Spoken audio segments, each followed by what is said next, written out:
You opened up with the fact that one of your partners you pegged. When it comes to the pegging, they'll find me from a site through a client, and then I meet with them, and they're always the same. My husband and I are actually both pansexual, and he did say that I could tell you guys this. He won't let me peg him. He just prefers me to not see him like that. Very first question that I get from any man when I express that I've pegged someone is, well, do you respect them after? I don't care what any girl says. If you have some man bent over with his legs behind his ears, I'm gonna see him the same way. Don't do that, bitch. Yes, I am. I love that shit. Yo, thank you, Mandy, for that hallelujah Hail Mary save at the end, because the video was about to be trash, and I'm gonna be 100% honest about that. What I'm also tired of is the respectability politics when it has to do with a man's sexual experience. But somehow, us heterosexual men are always being brought into a conversation about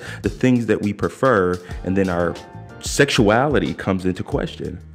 It's strange, to be honest. Respecting a man based on the things he may like, whether it be the prostate, his prostate stimulated, or he might like doing anal with you a lot, right?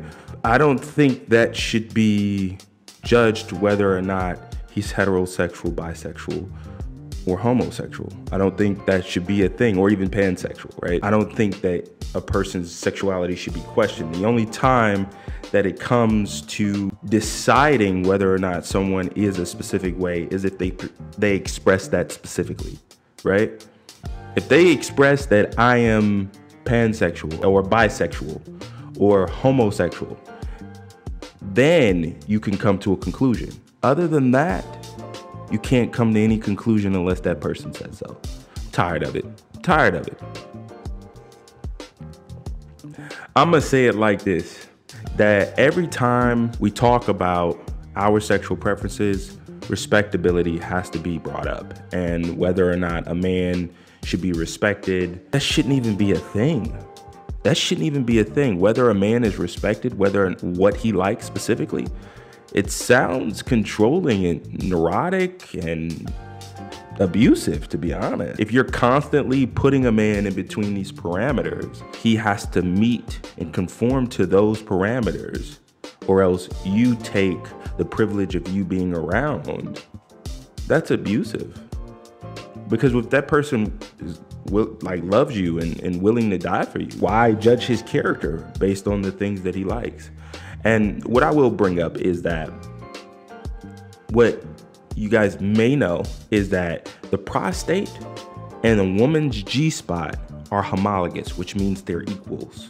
The prostate and the G-spot for the woman, same exact thing. They're homologous, they're identical. So if a woman gets her G-spot stimulated, it doesn't mean that she likes women. Just like if a man gets his prostate stimulated, it doesn't mean that he likes men.